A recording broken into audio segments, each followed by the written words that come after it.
We've looked at the three main types of bra in a previous video in this series, and the rest of the tutorials are really going to concentrate on the underwired type of bra in terms of the sewing and the fitting.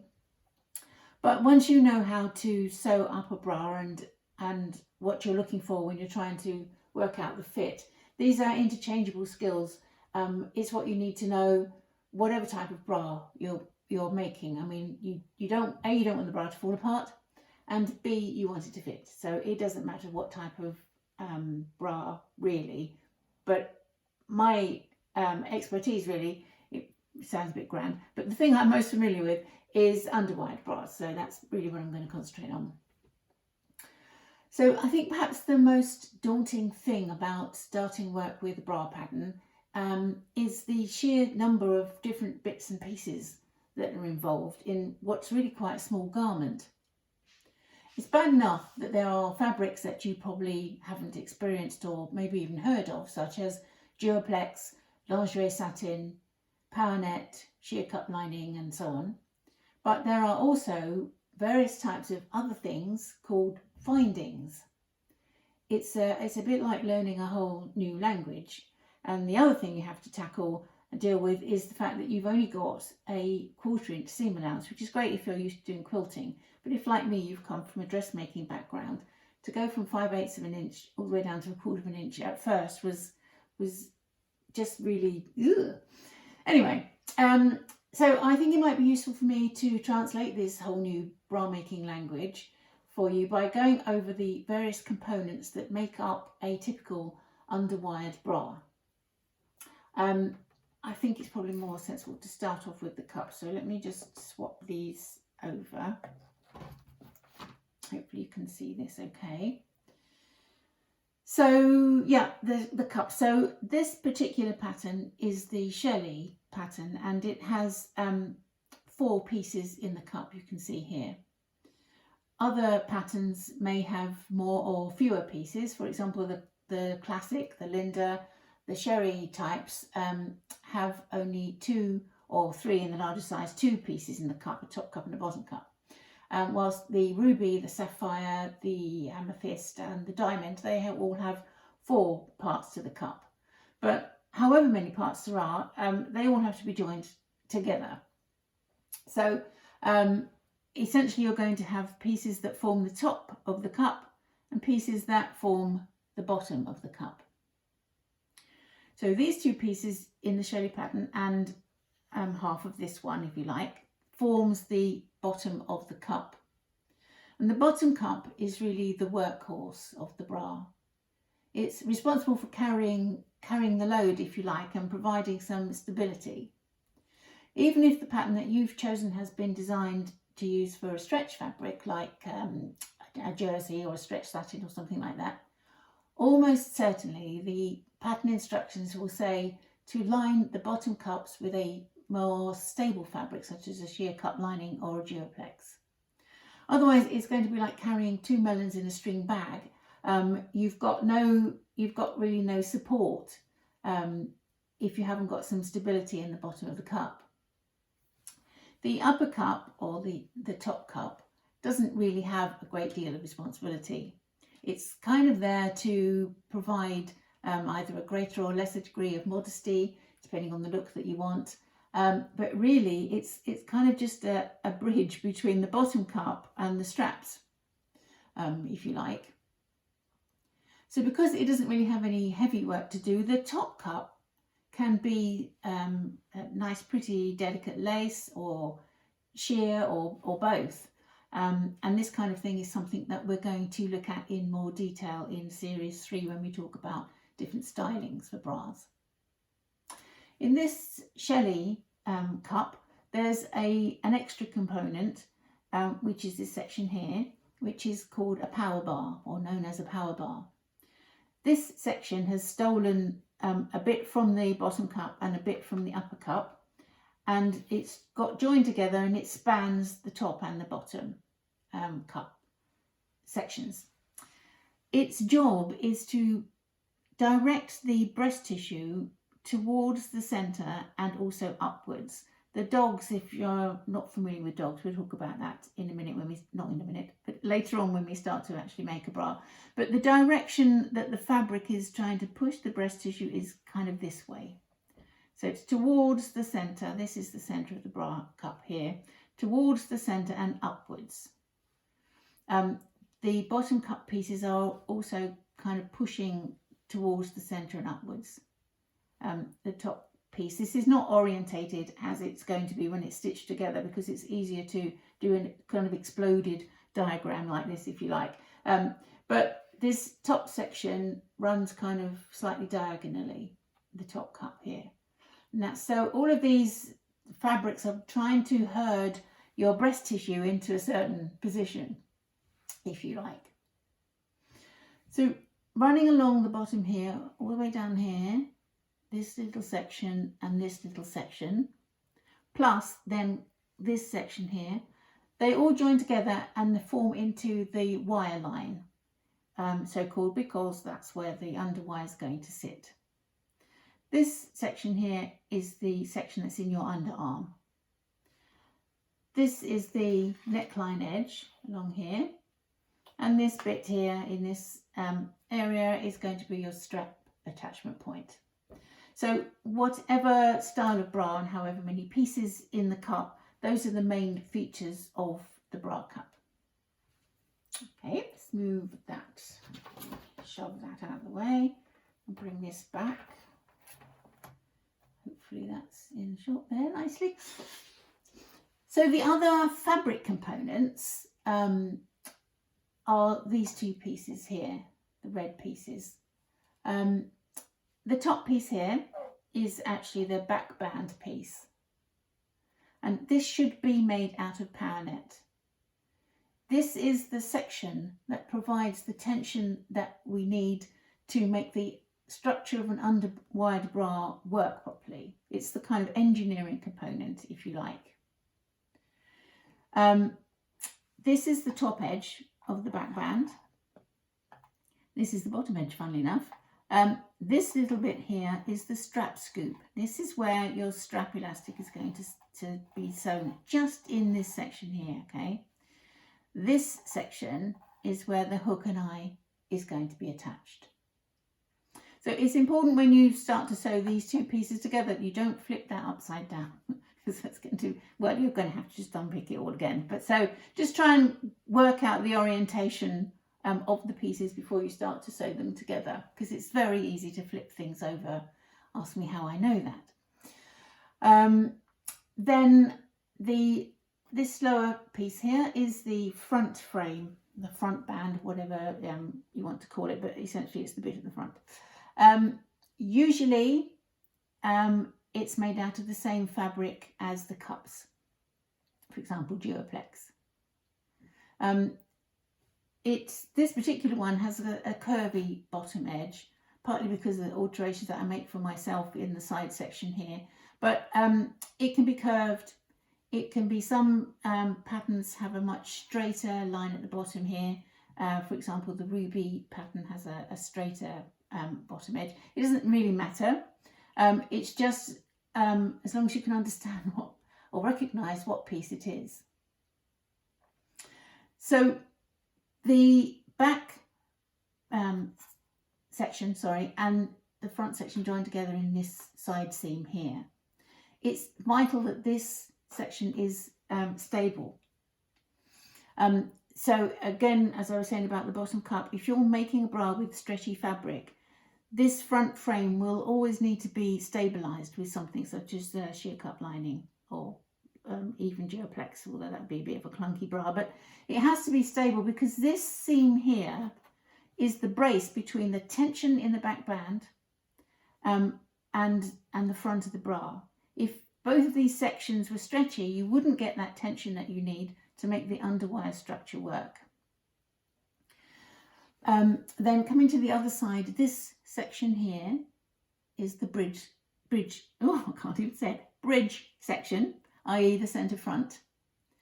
This line here is always cut on the fold, primarily because you don't want a seam in the centre front between your breasts. It would be uncomfortable, and it wouldn't look very pretty either. So then this piece would open out and be one whole piece with both cups. Now obviously the most striking point about this piece of pattern is this big scoop here. This is where the cups are going to sit in, and also where the underwire is going to sit. So of course it's also known as the wire line on the frame. Some styles have a seam that runs under here. Oh, by the way, before I move on, you'll notice hopefully that there's a little notch here and a little notch there. Wherever the notches are on your pattern, please make sure that you mark them clearly. You can't snip mark them like you might do in regular dressmaking, or I know that I do, because you have only a 1/4 inch seam allowance. So I use a friction pen or some kind of marker pen to mark these notches, but you must make sure that you mark them, otherwise you'll have all sorts of issues when you come to try and sew your bra together. Sorry, I digressed there. So some styles have a seam that runs here, so that your front frame is in 3 pieces. This piece, the centre piece, and obviously the same the other side. I don't really know why that would be, other than as a styling thing. If you have a seam here, you can have this centre bridge section made out of or covered in lace, which would be quite pretty. And again, that's something that we'll look at when we get to series 3. But also it can be quite handy to have a seam here, because if you haven't quite got enough fabric to cut out the whole of your front frame in one go, you can pop in a little seam there. Okay, so far so confusing, I expect. So now we're going to have a look at the components of the bra that are known as the findings. So findings is everything to do with making a bra that isn't fabric.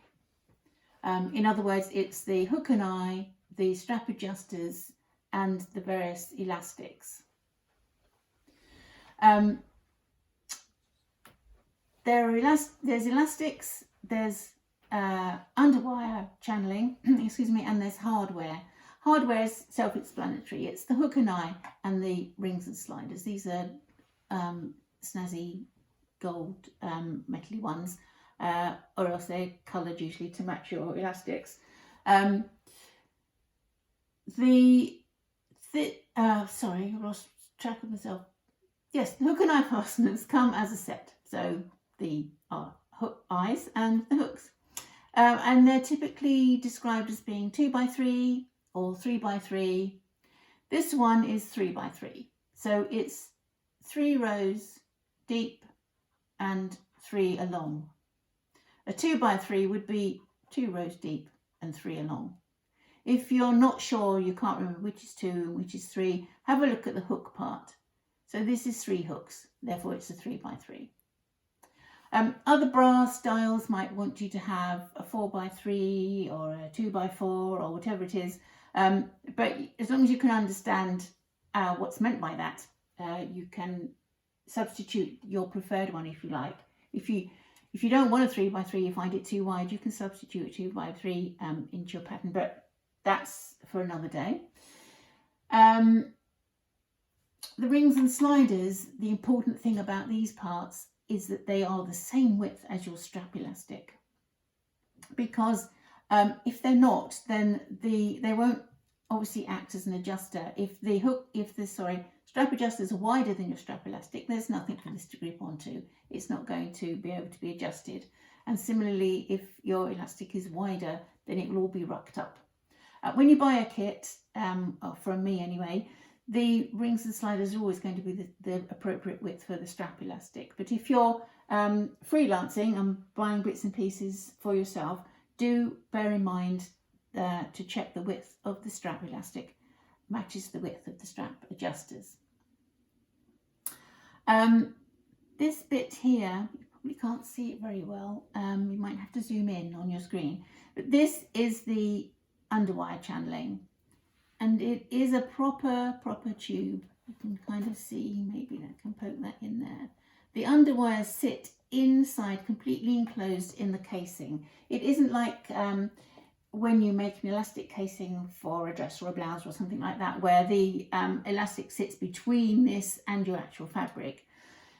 This is the only thing that comes between your skin and a probably metal underwire. So you want that underwire to be padded against your skin so it sits properly inside here. If it ran in between the channeling and the outer fabric, it would rub on the outer fabric and probably you'll find holes appearing. So please realise that the underwires sit inside that channeling. Right, so now for the elastics. Where should we start? All bra elastics should have a plush backing to them, because as I was just saying about the underwire channeling, the plush side is the side that's going to sit against your skin. So you don't want anything to be rubbing against you. You want it to be nice and soft. So please bear in mind that's the way up. You need to sew the band elastic. Strap elastic, which is this one here, it needs to be fairly strong. Now that's not because, as a lot of us probably think when we don't know any better, it's not because the straps are there to support the breasts. Because like I've already said in the bra types video, the support in an underwire bra comes from the band and the underwires. The straps, because you can have a strapless underwired bra, right? So the straps don't really do any work. But it needs to be quite strong elastic, because whilst you're wearing your bra, this strap elastic is constantly under tension. So if it was a more flimsy type of elastic, it just wouldn't stay the course. You'd be having to change it or throw the bra away or whatever it is very soon. So you want some nice sturdy elastic that has a nice firm stretch to it, and more importantly a good recovery, i.e. it wants to go back to its original size all the time. The strap elastic, as I said before, only stitches into this scoop section on the back band. That's its only point of attachment really onto the fabric. Band elastics come in a variety of widths depending on where they're going to be positioned on the bra. You can tell elastic that's meant to be a band elastic because it usually has one decorative edge. You may not be able to see this without zooming in, but this has a nice scalloped edge. Sometimes it has tiny picots or whatever, but it has a decorative edge because ultimately this little edge is going to just peek out under your bra, and this top band elastic, the pretty edge, will peek up along the top there. So you want it to be just a little bit pretty. Band elastics come in a variety of widths, and which one you use will depend on the style and the size of the bra that you're making. In all of the pin-up girls patterns, the constant elastic width is for the top band elastic, which is this one, and all of the patterns are designed to take 3/8 of an inch wide top band elastic. That's 1 centimetre or 10 mil wide. And it runs all along the top edge of the back band, along here in the front frame, and then goes up into the armhole area. And if you've got all fabric straps, the top band elastic also runs up to edge the straps as well. The bottom band elastic is usually either 3/4 of an inch, which is 19 mil, or 1/2 inch, which is 12 mil. The wider one, which is this one, is suitable for larger sized bras, and it helps with the support under the breasts, and also being a little bit wider, it tends not to dig in and roll up like a thinner elastic might do.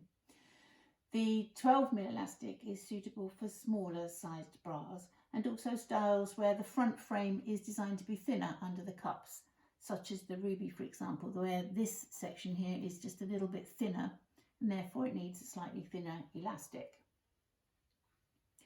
Then the last elastic we'll look at is the neckline trim. Again, you probably can't see it without zooming in, but this one's got a crochet effect fancy edge to it, and this will peek up along the top edge of your upper cup just to finish that edge and make it look pretty.